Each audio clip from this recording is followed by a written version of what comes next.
I would say that if you're going to rely on leads to build your book of business, that's not going to help you be successful.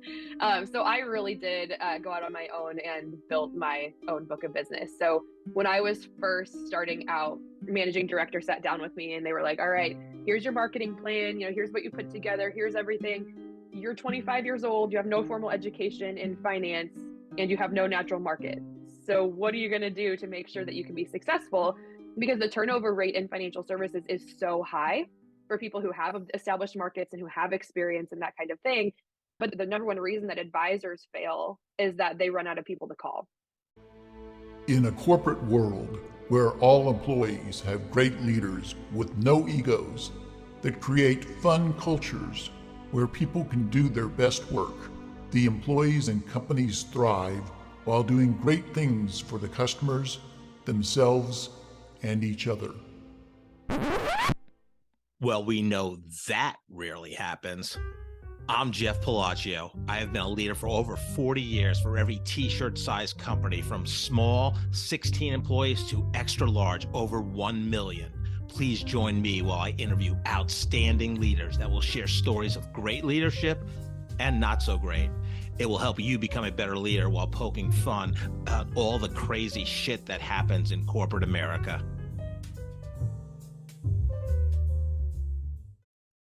Hi, I'm Joe Deshawn, and welcome to the Corporate Couch with Jeff Palacio. Today, Jeff is interviewing Chelsea Laub. Chelsea is the founder and Chief Enneagram Officer of Chelsea Laub, LLC, a coaching and consulting company dedicated to building self-awareness and compassion in the workplace using the Enneagram assessment tool. Prior to founding her own business, Chelsea had been a financial planner and had worked in a variety of recreational programs for children and adults with special needs. Chelsea earned a bachelor's degree in leisure studies and therapeutic recreation from the University of Iowa. You can learn more about Chelsea at chelsealaub.com. Let's listen as Jeff talks to Chelsea. Good morning, Chelsea. Welcome to the Corporate Couch. Good morning, Jeff. Thanks for having me. Yeah, very excited to talk to you. So we just met through introduction from a close friend, Brad Douglas. So I'm very grateful. We had a nice conversation at Black Dog Coffee in Lenexa, Kansas. Excited to talk to you.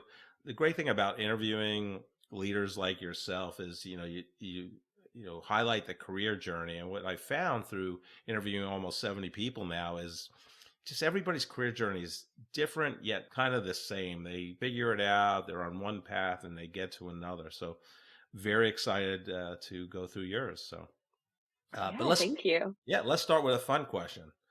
Even that people that know you fairly well, Chelsea, one thing would surprise them about you? Something that would surprise people about me. I think that people that know me well would know this, but I don't know that they know the extent of it. I was raised by my whole family, basically. So I'm very fortunate to have two parents and all of multiple parents, I suppose now. Grandparents were super, super involved in raising my brother and I. Both of my grandmas had in-home daycares when we were growing up. And my mom's mom and dad are actually deaf. So they were born hearing and became deaf at age 2. And ever since then have been profoundly deaf. And so I grew up communicating in sign language and really a part of that deaf community and deaf world, which was a huge, huge blessing in my life, and still I think has impacted my entire both personal and professional journey with my involvement in that community. Love that. So, and you grew up in Des Moines? Yep, I grew up in Des Moines, Iowa. As a kid, what was fun for you to do? What did you love doing? My brother is 2 years younger than me, and I just remember playing outside all the time. Again, my one grandparents are deaf. My other grandparents had an in-home daycare as well, and they lived in Adel, Iowa, which is a small town like 30 minutes outside of Des Moines. And we would just play outside. We would climb on like old broken down cars and tractors and trailers. And my grandparents had like this old school bus in their yard. My grandpa was a mechanic and he had this old broken down school bus, and we would play in that and just play make believe. And we'd play Army. And I was always the person making all of the calls. Like I was the person who was telling everybody what to do and sending all of the directions and being the the boss, if you will. So, I mean, a lot of make believe, a lot of like playing business owner, and a lot of playing house and climbing and playing and catching frogs and all of that. I had a very, very, very outdoor fun childhood. No, I love that. It's interesting too because I thought a lot of people I interview, and I'll just say my age demographic, will say played cops and robbers, army, whatever, and but you're in a different age demographic, so it's interesting. And Mhm. you were playing army too, so that's yeah, that's good. I had fond recollections of playing army with my cousins and friends and all that. But, oh, I Yeah. shot Yeah, you. we would No, make you. up names. No, you didn't. I got you. No, you Yeah. didn't. Yeah, I would be running I'd be, like, managing we'd have our walkie-talkies, I'd be managing all of the different kids in the neighborhood and sending people out on missions, and then someone would come back hurt, and I'd fix them all up and send them back out, and my brother would always have a nickname, he made us call him Spike. So, we we had a lot of fun. Spike, love it, love it. What aspirations did you have as a child? Like, hey, when I grow up, I want to be this. What was this for you? So I don't think I had a specific thing that I wanted to be. I just knew I wanted to be the boss, which sounds so funny. I mean, even my birthday. So my birthday is October 16th, which is National Bosses Day. And so I grew up literally, yeah, literally, I grew up being like, I just am going to be a leader of some kind. I always was very performer. I was there's videos of me as a really young kid with my entire family and around me, and I'm telling stories about all of these things and speaking and talking and telling, just teaching people and sharing my imagination. So I always think I knew I would be some sort of presenter, speaker, my own boss, but I didn't really have a specific of what that was going to be when I was a kid.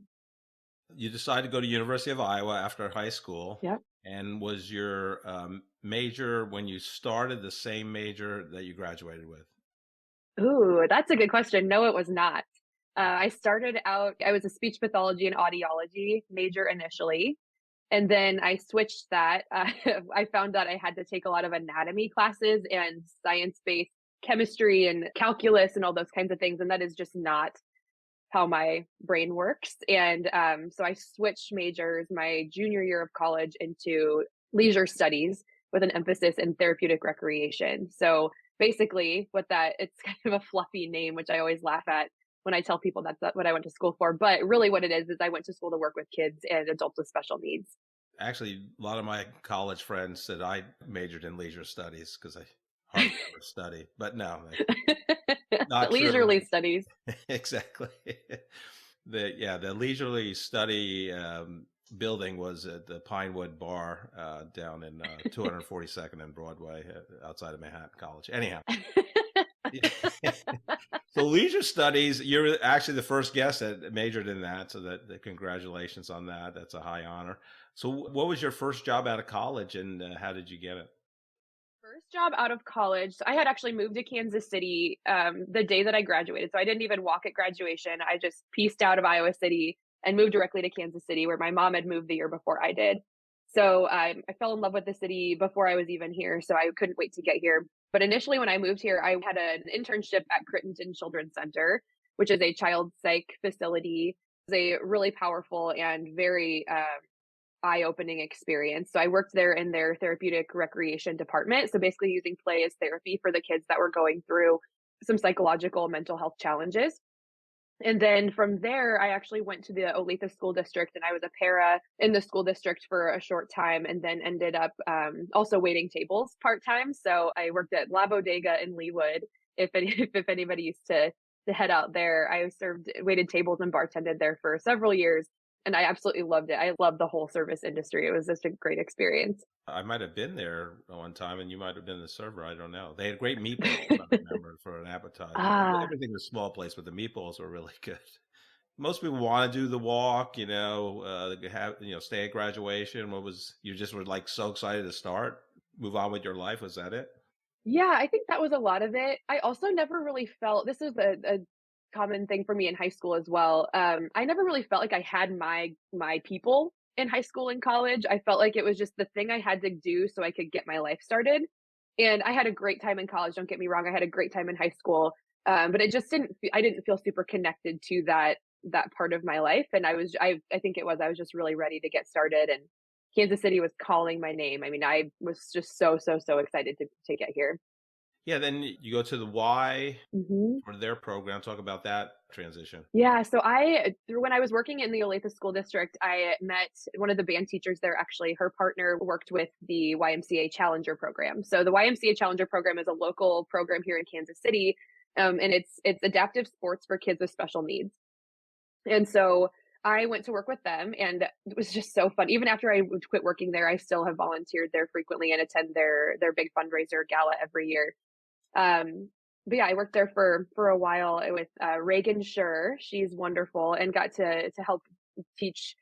I mean, really coaching sports. I was helping kids who maybe didn't have access to traditional athletics, like my kids and like yours did and do, who maybe we don't have had that social experience. It was really providing that experience for them to be able to connect and have team and exercise and build that part of their life, and also for the parents to have those connections with other sports parents. And we also did a lot of social skills building for the youth there as well. So some of the teenagers and young adults that were going through that program, we worked with them on social skills and taking them out into the community and going to baseball games and teaching them how to interact and pay for their own meals and those kinds of things as well. It was so much fun and so deeply impactful in my heart and soul. Was sports a big part of your growing up? No. I wish it was. I wish that I could say that it was. I swam. I was a swimmer for all of middle school and all of elementary school, and I was actually pretty good. And I went to one high school practice and was like, "Nope, I'm not doing that." And so instead of doing sports, I actually worked. I had like no less than 2 to 3 jobs at a time all Wow. through high school. Yeah, and college. What was your most fun job in high school or college? My most fun job was a bakery that I worked at in Des Moines called Big Sky Bread. They're still there. If you're in the Des Moines area, they have the best granola, the best bread. It's a family-owned bakery. Go say hi to Amy for me. She's like still a very close friend of mine. But I worked there, and I had all my friends that worked with me, and we would literally everywhere from like rolling the dough to cutting it up and putting it in the oven, and then slicing the bread and bagging it and all of that. And then I would work the farmers markets too. It was so cool. So yeah, so then you're working there, you're doing great work, helping these kids experience something Mhm. they wouldn't experience, and we forget how the Y really helps so many different members Mhm. of the community. It's really great. I Yeah. know Dr. Michelle Robbins, a mutual friend of ours, and Mhm. I know, and she's on the board at the Y here in Greater Kansas City. I just through her I've become more aware of all the services that Y performs. So yeah, it's really good. So Mhm. not good. It's great. Um, Yeah, yeah. so you're in this very, purposeful, impactful position, and then Mhm. you decide maybe I'd be a financial advisor. What that kind of how it went? Yeah, kind of. So really what happened is I was working so many hours. You know, one of the hard parts I think about the nonprofit world is that you don't get paid a whole lot.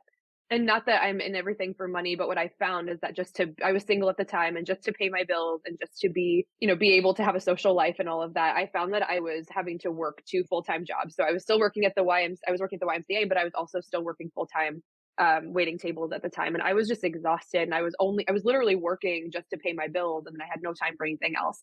And I was new to Kansas City, so I wasn't making friends, and it was really it wasn't the lifestyle balance that I wanted long term. And so I actually approached a good friend of mine, of my family's, named Jeff Shunnicase, who he's a lifelong friend of my parents. My mom has actually been in the financial services industry her whole career, so has my stepdad. And so I kind of grown up around this industry. And I approached my friend Jeff and I said, "Hey, Jeff, your business can't grow without me. You need to hire me. Here's what I can do for you." And he's like, "That's cute. I'm not hiring you. You're crazy. You're out of your mind." Oh, jeez. um, I was pretty ambitious and brave at 21 years old. But I kind of, I just kept seeing him, and I kept being around him, and kept like, really telling him how I could help his business. And so 6 months later, he sat down with me and he's like, "All right, what do you want to do? How do we want to do this? I do need help in my business. I do think that you'd be the right person to help me with that. And let's kind of talk about this." And so for 2 years, I worked for him and I helped him build out his book of business. So I did everything from building out operations to hiring new staff to and training new staff and organizing his files and doing some light sales for him over the phone and managing client relationships and learning really about the financial services industry, which at the time I didn't really understand what I was getting into, but really quickly I realized how important and how impactful that industry is, especially the impact that advisors who are really, really focused on doing the right thing for their client and how you can really change people's lives. It seems from the outside looking in, I think that that jump from the nonprofit world to financial planning seems like a big jump. But really, for me, it was just a transition in how I was able to care for people and help and support people in their dreams, just in a different way where maybe I had a little bit more potential for how I was going to have balance in my world. Yeah, it's interesting though. You're like, you go from this, kind of um helping kids that are, have Mhm. some learning or physical disabilities in sports to, doing an ops role. And I think you did built a CRM or enhance the CRM. Yeah. I mean, it's like a whole different skill set. Did it come naturally to you? What was your learning process? And That's a good question. I think it was just 2 different parts of my personality that got to play in each of those different spaces. So, working with kids with special needs just was very fulfilling in my heart. Like, it was a very heart-based place. Like, I loved it. I was brought to tears, weekly. It was very, very impactful in that way. And I will probably talk about Enneagram here in a little bit. I am a head type, so I am an Enneagram 7, very, very much like live in my head. And so the strategy of building CRMs and of building out marketing plans and of that is really how I function best in the world. And so I think it was just touching on 2 different parts of my personality overall. I was in my zone and I am still in my zone when I'm in more of that head space than I was in that heart space. What I found is that I can volunteer in the community and still have that part of me impacted and still offer myself in that way, and also have a big greater impact in the community and in businesses with doing what I'm more in touch with mentally. yeah, so you work for a family friend, and as well as your Hmm. mom was a long Hmm. time in the financial services, financial advising industry. Like, so, but you never had, oh, I'm going to be in the financial advising Right. position, right? Till you started working with the family friend Jeff, and Hmm.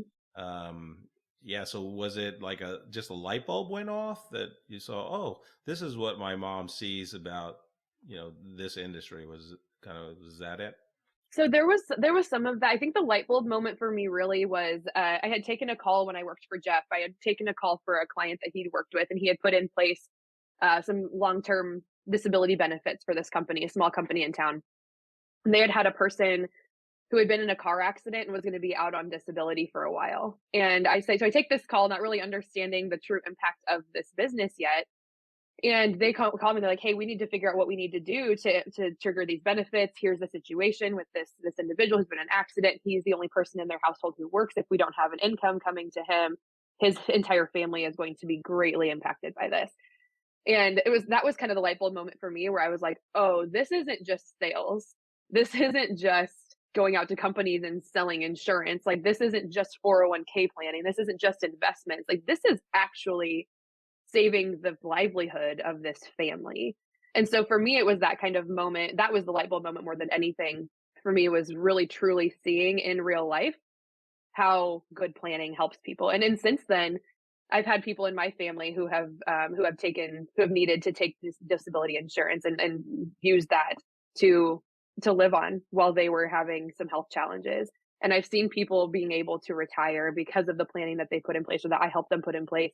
So I really noticed that it wasn't just, I think, what sometimes we think about outside looking in about the financial planning or insurance world is that it's kind of a hustling sales job.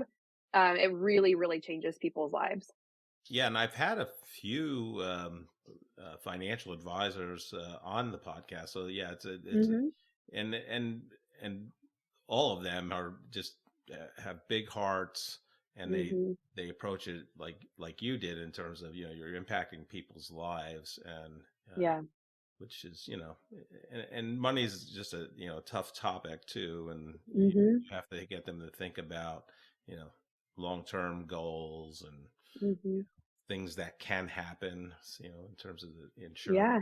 disability. So that's phenomenal.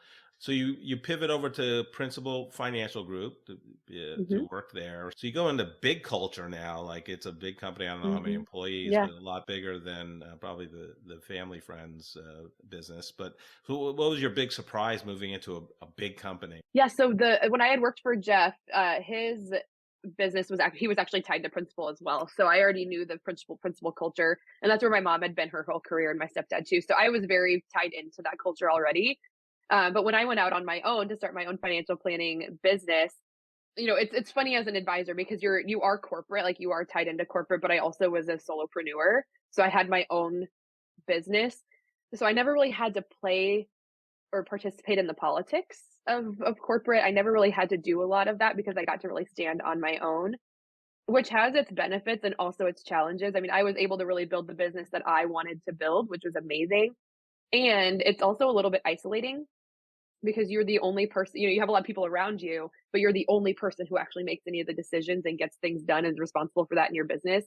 So that's one of the things I think that was surprising is that I knew I was going to be working around people, but I had no idea how lonely and isolating it can actually feel when you're a solopreneur within a big company. Did you get leads from Principal, or did you have to build your book of business, or a little bit of both? And what was your methodology if you had to build your book of business? Yeah, so Principal does provide some leads. I would say that if you're going to rely on leads to build your book of business, that's not going to help you be successful. So I really did go out on my own and built my own book of business. So when I was first starting out, I had my managing director sat down with me and they were like, "All right, here's your marketing plan. Here's what you put together. Here's everything. You're 25 years old, you have no formal education in finance, and you have no natural market. So what are you going to do to make sure that you can be successful? Because the turnover rate in financial services is so high already for people who have established markets and who have experience and that kind of thing. But the number one reason I was educated in that meeting, I was the number one reason that advisors fail is that they run out of people to call and they run out of people to support. They run out of people to talk to. And so I just made it my goal that first year of business to just never run out of people to talk to. And so building my own market, my own book of business was really a lot of like just going out into the community, showing up at networking events, meeting new people, offering value, um, and figuring out what really made me different than all the other financial advisors out there. Because if anyone's ever been to a networking event, it's like financial advisor, financial advisor, financial advisor, financial advisor, lawyer. Yeah. So I had to set myself apart. But yeah, I built my own book of business on networking, and then I did a lot of financial wellness education, which was probably my favorite part of my business. Where basically I realized that there's a huge gap between what we're taught about money and what we're expected to know about money. And then because there's this gap, there's a lot of shame and embarrassment and that people experience because they feel like they should know something that they don't really know, and they don't know who to ask because they don't really know who to trust. And you can Google something, a simple question, and find 40 different answers to the same question. And then you go to your HR department because that's who has your 401k plan. You ask them for support, but your HR people don't know either. And so anyway, so I found that there was this huge gap between what people were taught and supposed to know. And so I really worked to fill the gap between those things for companies so that I could help people and then build my book of business that way. What worked best for you in terms of finding the clients you could help? Like, what was that hmm process? The most effective thing was really in the workshops that I taught. From a sales side, from a sales perspective, that was the most effective way for me as a young person, as a young woman in the industry, to show that I actually knew what I was talking about and build credibility and talk to as many people as possible at once. So from a sales like marketing perspective, that was really effective. But also just for filling my own cup, it made me feel so good to be able to just educate people because there was no sales as a part of that education. It was literally just, here's what you need to know. Here's the difference between a Roth IRA and a traditional IRA. This is what life insurance is and does. This is how it's paid out. This is what your benefits mean through work. I mean, it was really education based. And so that felt really, really good to me to be able to just provide that education and that level of value to people. And it was very, very effective in getting leads into my business and potential and eventual clients into my business as well. Yeah, so you were just holding free workshops at various locations and inviting people and Hmm. just offering, the educate them, like you said. So that, yeah.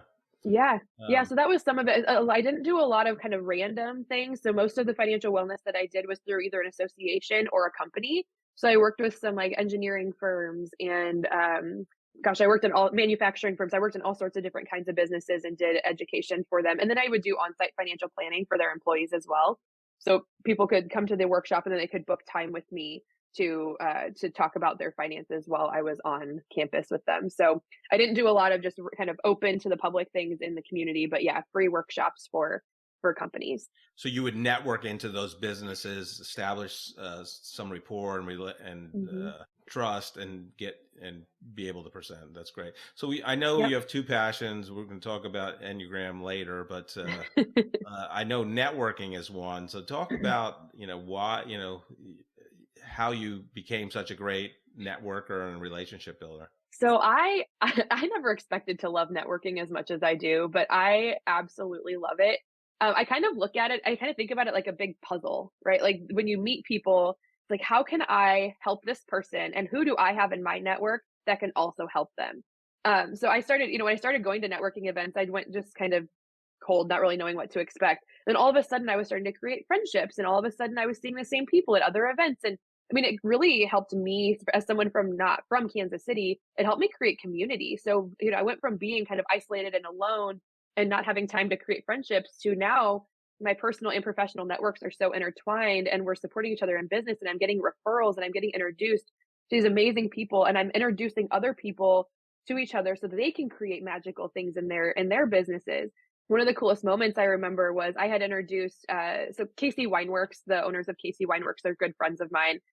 They do different art features throughout the year. So they'll have different artists that they feature their artwork on the walls, like a lot of local companies do here in Kansas City. And so I had connected someone that I knew who was an artist to my friend at KC Wineworks, and then I just let the connection happen. And then I went there to have a glass of wine with my mom one night, and I found that the artist I connected them to had a stand set up, and she was selling artwork from the winery, and had her artwork all over the walls, and she was making money, and the winery was making money. And I didn't even know that this was happening, but I had facilitated that connection. And for me, it was kind of, I was actually got teary eyed. I was almost brought to tears because I was like, oh my gosh, the connection that I made just impacted two people's businesses significantly by bringing two people together and two communities together that may have never met before. To me, that kind of matchmaking and puzzle piecing is so exciting and so fulfilling. It just is so exciting to be able to help people in that way. So I think it's really cool to get like kind of the inside scoop on what's happening in the community and in different networks and in different companies. So I don't know what it is, but I love networking and love being able to help people in that way. The podcast today is brought to you by Connect 5000, a Kansas City-based lead generation firm. If you're having top of the sales funnel challenges or are struggling to get into the door of targeted companies, go to www.connect5000.com and download our free ebook.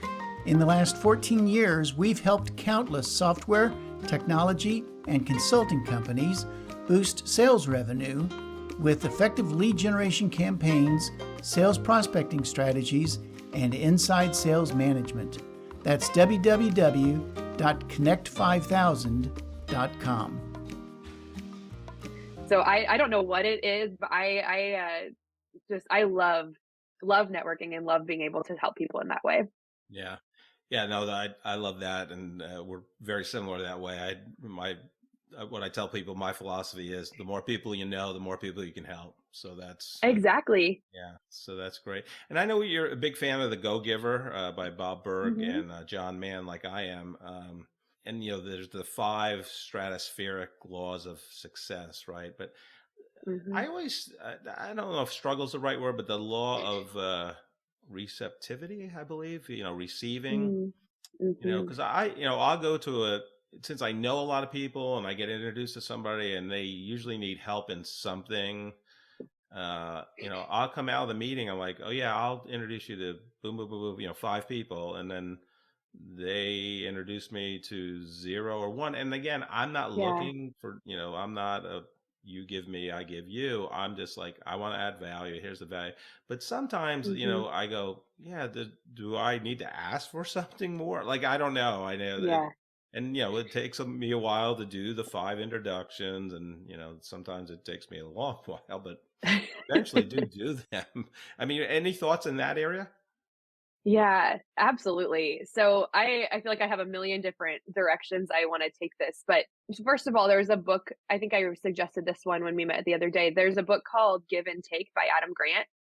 That is a really great book along the same lines as The Go Giver, but it's a little bit more on like it's more research based and more research heavy. So it talks about the people who give without the intention of receiving back, the people who give with the intention of receiving back, and the people who just take from their community. And when it comes down to it, both mine and your networks are made up of givers, takers, and matchers. Like we have all three of those different kinds of people in our networks. And I intentionally am a giver, and I think that you are too, Jeff. Like, we are people who want to give back to our community, and if I receive back, then great. But if not, then that's fine too. At the same time, if we're giving without boundaries, then that's not great for us either. And so that's one of the things that I've learned a lot about is, really using my own discernment to figure out what people I want to be able to offer to give to. But there's the idea of the 5-minute favor that is really helpful too. So this is not my own my own idea. They talk about it in Adam Grant's book.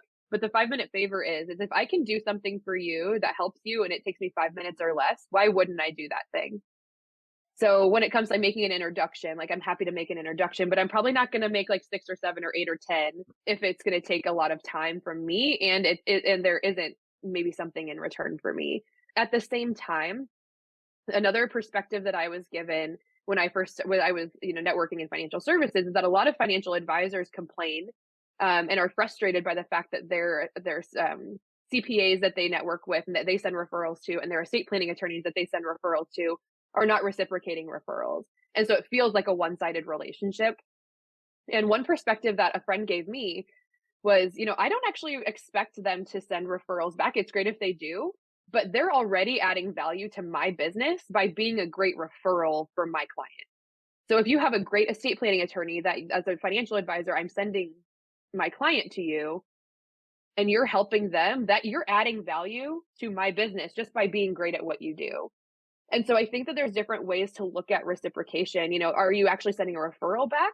Which is great, but if you're not, what kind of value are you adding to the clients and to the community that I support? I think is one way to look at that. Now, I don't think that every person is wired to send referrals and to reciprocate in that way. I also think though that people like you and me who are used to giving and giving and giving to our community aren't always super clear about asking specifically for what we need.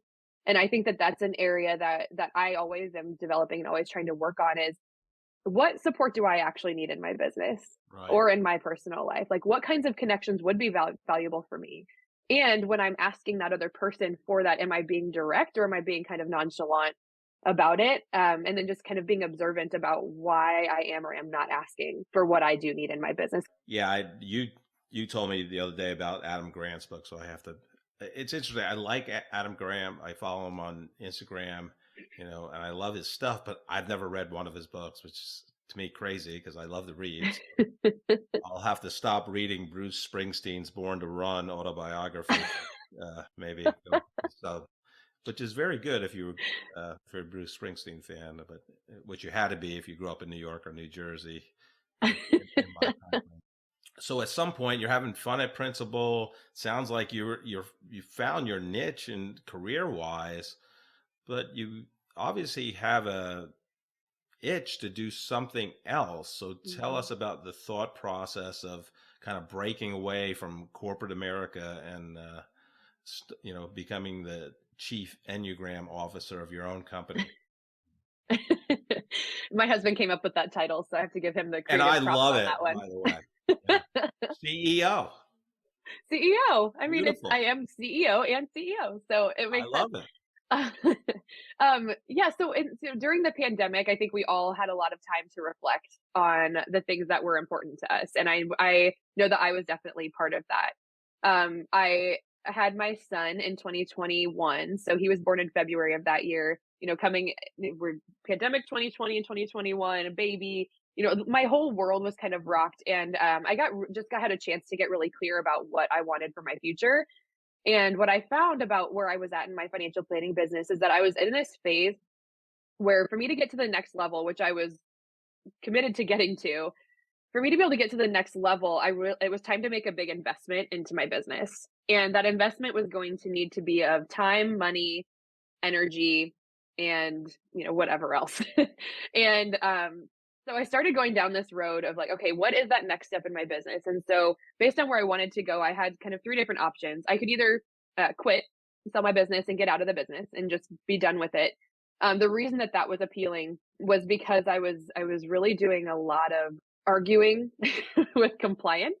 I am not a person who likes to be told what I can and cannot do, and which is really funny since I was in the financial services world, which is the most highly regulated industry that there is. So I was kind of tired of being told what I could and couldn't do. And I was at this phase of my business too, where I needed to really finish my CFP. I needed to like dive more into the weeds of finance and of returns and of markets and all of that kind of stuff that I really honestly wasn't super interested in. I was more interested in the relationship side and like the planning side of my business, not as much into the actual finance side. And so the bigger my business got, the more educated I had to be and the more time I had to spend on learning that information and being accountable to that information. So getting out of the business was appealing for those reasons. The other options were that I could form a team, so bringing another advisor into my practice, which I had a couple different offers on the table. I had a couple different advisors that I had approached or that approached me about doing that, and we were having conversations about what that would look like. And then the other option was that I could go to another company. So I could leave principal and become an independent, or I could go to an LPL or Ameriprise or, something like that, where I could go out to another company and build my practice there, where I maybe had a little bit more freedom and flexibility over how I was able to run my business. Basically what happened is I had all three options on the table. And when it came down to making a decision, I really had to follow my own intuition and say, I think I'm just done. I can't write a check for what I don't want to write a check for what I need to do to invest in like bringing a staff person in and making a partnership or doing whatever. I don't want to do the investment of time and energy. I was really feeling pulled toward these other passions. And so I really had to trust my intuition. And so when I approached the person that I wanted to buy my book of business, because my clients are my family. Like my clients were very, very important to me and still are. I wanted to make sure that the person that bought my book of business that was going to care for those people, I wanted to make sure that person was aligned with my values and was going to take great care of them. And so I approached the person I wanted to buy it, and he was shocked. He did not expect me to be getting out of the business.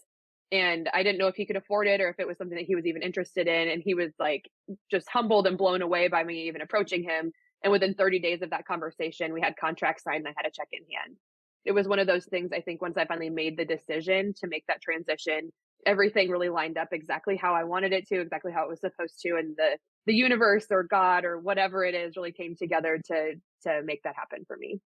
Yeah, I love that. So, were you exposed to the Enneagram at Principal? Mhm. I've always been a huge personal growth and development advocate. So when I started my own business, I went to my aunt, who's a successful business owner in Iowa, and I was like, "Hey, to be successful in business, what do I need to do?" And she's like, "Honestly, the best thing you can do is learn as much about yourself as possible. Be as accountable to your own growth as you possibly can, because the hardest parts of business have nothing to do with the job, have everything to do with you." And that was the best advice I've ever received, and it's advice that I live by every single day still.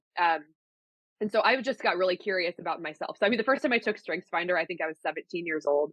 I've always been very invested in personal growth and development.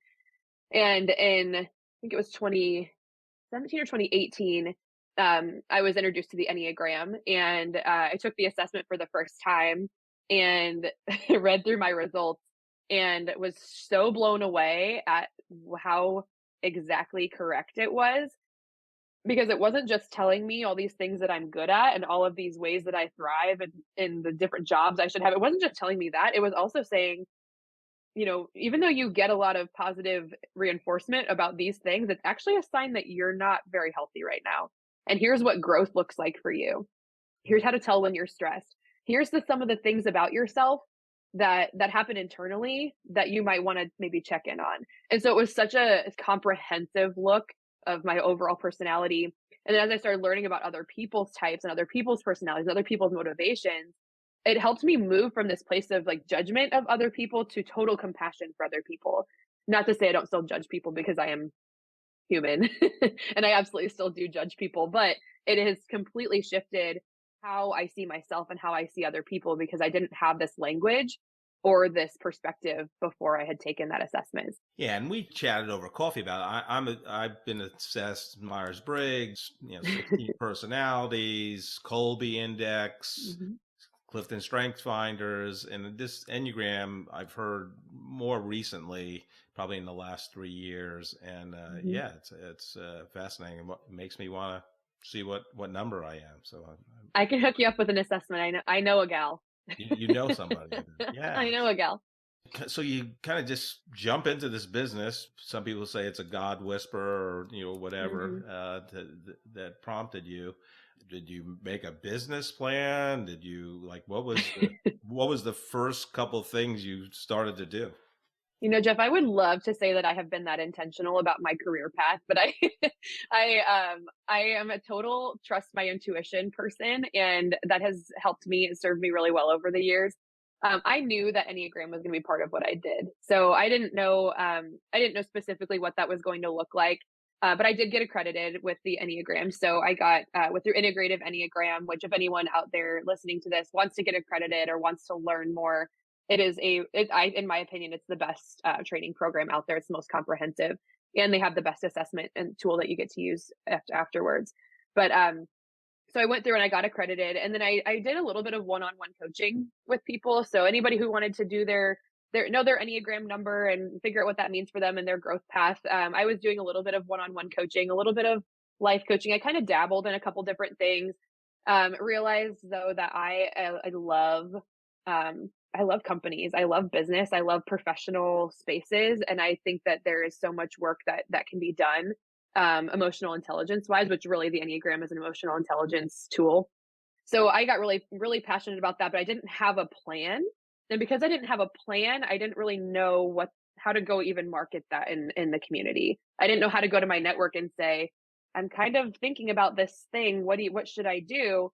And so I kind of put a hold on that for a minute. And I actually went to work at Hello Big Idea with Ashley Mahoney. And I was their director of sales for about 9 months, and I had a great experience there. I got to get back into networking. I got to learn so much about running a small business. I did Enneagram with the team there too, which was really, really fun. But I learned so much about marketing itself and some of the challenges and some of the beautiful things that you can create, and worked with that amazing team. And then my intuition was like tapping me. It wasn't even like a tap, it was like smacking me on the face. It was like, hey, this is a really fun job, but this isn't what you're meant to do. And so I felt kind of being pulled between my dream and someone else's dream.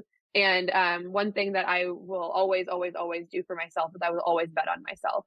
And that's something that I've done consistently in my career. Even if I haven't had like a clear plan, I always bet on myself. I always know that I will make it happen, that I am talented enough, skilled enough, confident enough, whatever it is that I need to do to have that, to have success.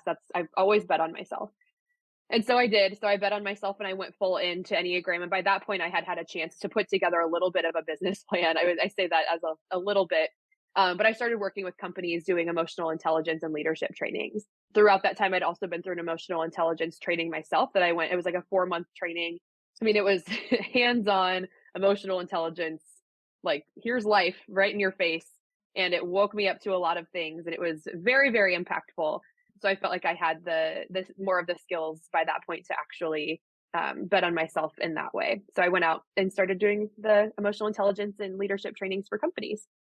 I've done so many different assessments. At Boehringer Ingelheim, they had some European assessment. It was like a 16-page report. I thought it was pretty spot on for me. Yeah. And Clifton Strength Finders is great. Colby Index is Hmm. great. But and really, I hadn't even heard of the Colby Index till about 2015.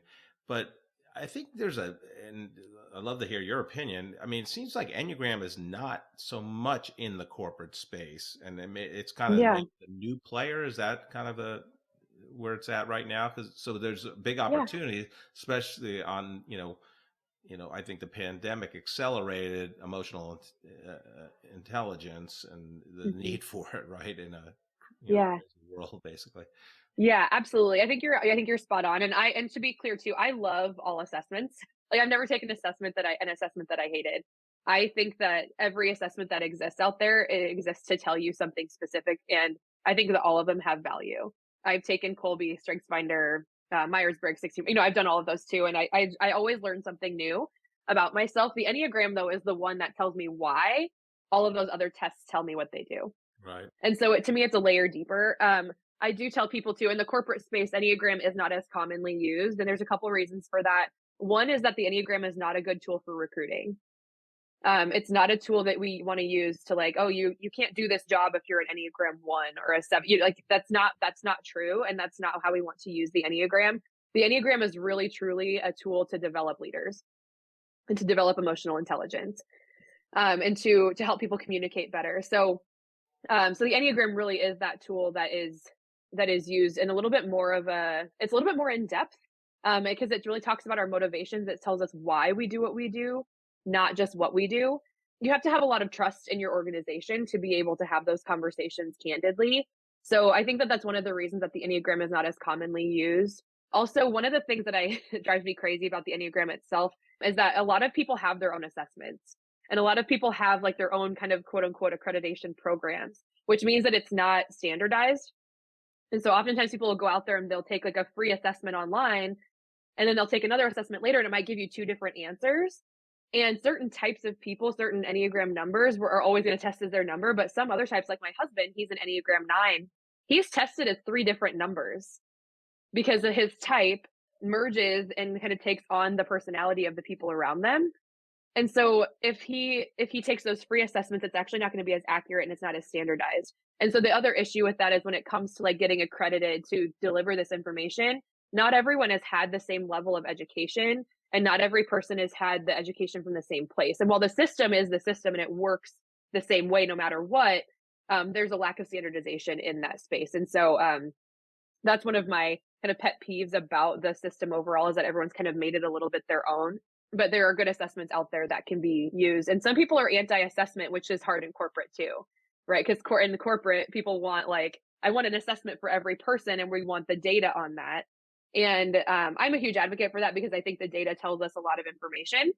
But at the same time, the best kind of Enneagram typing is really done in an interview where we can explore rather than define and diagnose.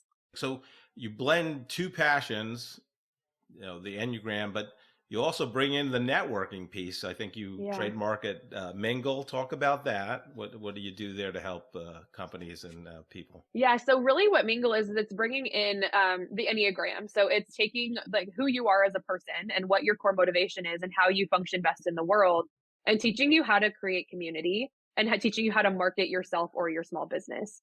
So because of where my skills lie, so I am a person, I'm an Enneagram 7. I'm a big picture thinker. I am a strategic thinker. We even talked, Jeff, you and I talked about our top 5 strengths in StrengthsFinder. They totally line up. So communication is a strength of mine, personal brand, marketing, networking. All of these things are things that really are aligned with my personality as an Enneagram 7.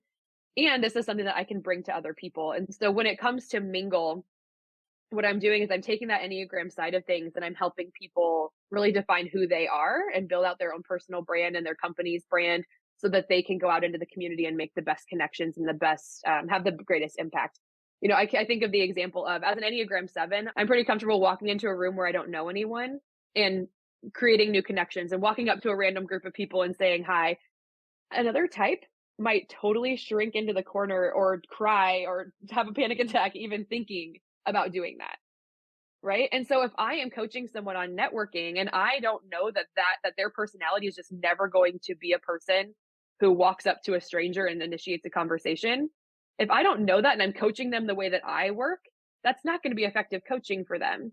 And so if I can instead go to that person and say, maybe it's an Enneagram 5 who is deep in knowledge and knows a lot of information and has information to share.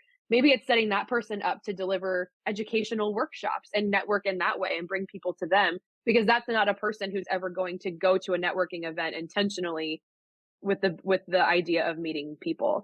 And so anyway, so it's really bringing those two passions together to help people thrive and create the communities that are going to best support them in their ambitions. Yeah, I love that perspective because I mean that's the thing. You and I are extroverts, and we love to meet new people because again, more people you know, more people you can help. Right. But it's the introverts. Like they're like they rather get 5 root canals in one day than go to a networking event or the pandemic was the greatest thing for introverts from a workplace perspective because they got to work at home. Didn't have to deal with anybody face to Yeah. face, at least. Well, interesting. So, what's a kind of the best type of clients? What's their persona, the company's profile that you can help? The people I work with most are people in the financial services industry. So I work with a lot of financial advisors with small businesses, small practices to medium-sized practices on really working on their individual marketing plans. More of the strategy side, I don't do any of the implementation. So I'm working on building out that side of my business eventually, but for now, it's very much working with financial planners and marketing plans for their businesses and solopreneurs. I actually work with a lot of consultants too that are similar to me who are having a hard time. Maybe they've been in corporate and now they are coaching and now they're out doing leadership development and things like that. Those are people that I work with a lot to help them really define that personal brand, help plug them into the right markets to help them expand their reach and build those communities around them. Yeah, I love that. I did want to mention one thing about Enneagram 7. So I did a little research, and you're the enthusiast, optimistic, versatile. But I did find it interesting. They gave the famous people that are also Enneagram 7. Oh, And both Brad Pitt and George Clooney are 7. Howard Stern, Robin Williams, Katy Perry, Cameron Diaz, Goldie Hawn. But then like past people like Thomas Jefferson, Ben Franklin, Amelia Earhart, like how uh-huh. did they get the test? But Yeah. we don't have to talk about that. I just thought it was interesting. So you're in good Yeah. company, by the way. So um, yeah. Chelsea, there's 2 groups of people I really want to help with this podcast and offering great leadership advice from people just like you. So one's the recent college graduate. So go back to your time when you were not going to do the walk, but you finished your last final.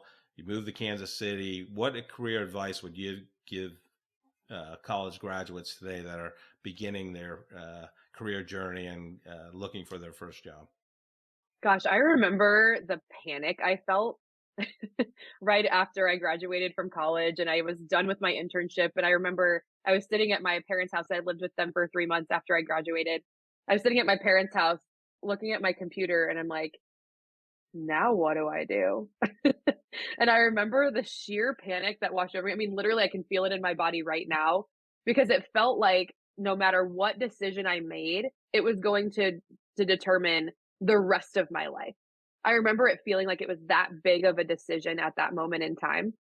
And now I look back and I just want to give myself a big hug because it's not that what is it? What do the kids say? It's not that deep. It's not that deep. You can always make a change. Making good decisions is so important, absolutely. But if you get into something and it's just really not working, and not working because it's hard, because hard things are worth doing, but not working because you're not aligned with it or it feels wrong, like you really have to check in with your own intuition. It's never too late to make a change. I mean, I've been, a professional for 12 years and I've had 3 different industries that I've worked in. And they all the lessons that I've learned in each of those industries has carried me into the next one. And the soft skills and the hard skills that I've learned in all of these industries will have helped me so far and will help me in the future. So I am just a huge advocate for young people and have so much compassion for young people making those decisions right out of college. Like you don't have to have it all planned out. You can make mistakes. You can get into an industry and then change later, and it is okay. Everybody does it. Yeah, every time I speak to a group of about to be recent college graduates or recent college graduates, I just say, your first job you get out of college is where you're supposed to be. There's no right or wrong decision. That's Yep. exactly where you should be. So, and you're gonna Mhm. do different things, and I go through all the list of jobs I had, and different Yeah. industries, and I started my career in IT, and then I went to marketing, and then I went sales. I mean, it's a Mhm. journey for sure. So enjoy the Yeah. journey. Um, the Yep. second group, Chelsea, I'd love to hear your thoughts on this to help them. So once they become like official leaders, meaning you have people you're responsible for on the org chart, and you have to be in their charge. What advice would you give them as they begin their leadership journey? So I think it's similar to the advice that my aunt gave me when I started my business. And this is not something that I've made up, but people don't leave bad jobs, they leave bad managers, right? Or bad leaders. Yep. And I think it's easy to quote that and to say that out loud and to think that. But actually, when you're a leader, I believe that as leaders we have a responsibility to the people that we support and to the people that we manage and the people that we lead to consistently become the best version of ourselves and to encourage other people, the people that we are managing, to become that version of themselves as well. We don't want to, I think that I hear a lot of this actually, and I'm sure that you've heard this too, Jeff, where people are being led by leaders or by bosses or managers who are like kind of managing them into their job, and they don't want to help these people expand outside of just this company because there's a lot of like scarcity and fear around that. But in my opinion, the best leaders that I know and the best leaders that I've worked with are the people who look at the person in front of them and say, hey, I know that this company might not be the company you work for forever. You might not be I don't want you to be in this role forever. Where do you want to be and how can I support you in getting there? So So those are the best leaders. So good. Yes, 100%. Yeah, because you want the people that want to be here. So if you're running a group of, market research people and they want to become a brand manager, that's great. Let me help you. Here's what I go shadow, go have lunch with these four brand managers. See what they Hmm. say about being a brand manager. I will support you. I will support you if you Yeah. want to leave this company, because Yep. I want you to thrive and succeed and be where you are, because I want people that want to Hmm. be on the bus, that we're all heading in the same direction on the same team. And if you're not, that's fine. I think people that with scarcity mentality or maybe big egos, they take it personally if people want to leave their Hmm. team, which is crazy. Like, yeah. Yeah. So, Yeah, and we all have an ego. We all like our ego is the thing that protects us. And so and we all have that, but I think the question that as leaders we need to be asking ourselves is like, why don't I want this person to grow? Why am I reacting so in this certain way? Why am I reacting this way to what they said? Why do I consistently get this feedback? And coming at some of the and asking for feedback, I think that that's a huge thing too. But as we lead other people, I think it's our responsibility to grow ourselves and to be open to that feedback so that we can um, lead genuinely. Because if we're not doing the work ourselves and we're asking other people to do it, it's so disingenuous and authentic. So I think that that is a huge responsibility for us as leaders, but also just as like a community of humans, as humankind. I think we all, for to make our world a better place, we can try to help other people. But how are we actually helping ourselves, and how are we filling our own cups? I think that that is such an important part of leadership that I think is sometimes overlooked because we focus our attention on the people that we lead rather than leading ourselves. right. Yeah, no, I love that. Yeah, I'm very excited about what you're doing in the community as well as nationally with your business. You're approaching year 3, so I'm very excited to see where you take this, Chelsea. So thank you so much for being on the corporate couch today. Thank you, Jeff. Thanks for having me. Chelsea's energy is just so good. I love the Enneagram. So it was funny because Franny Goolsby, the all gas and no brakes sales executive that we just published a couple of weeks ago, she was big on the Enneagram. So it's really coming into the, I think, corporate world. And I'm going to have Chelsea do mine just because I like assessments. And I love her title of her new company, Chief Enneagram Officer. Chief Enneagram Officer, CEO. So good. So good. I think for me, though, to point out, she was successful as a financial advisor, had a great heart, really loved the relationship part of it and helping others. She's a giver.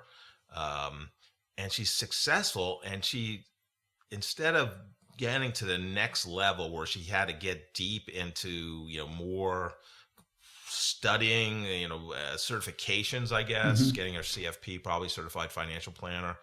She just said, yeah, no, I'm just going to sell it to one of my friends / colleagues and take my book of business. And I'm going to trust my intuition and start, helping companies develop their leaders with the Enneagram, which, basically is for leadership development and improving emotional intelligence. So that was fascinating to me, and as well as giving me an Adam Grant book that I started reading, Give and Take.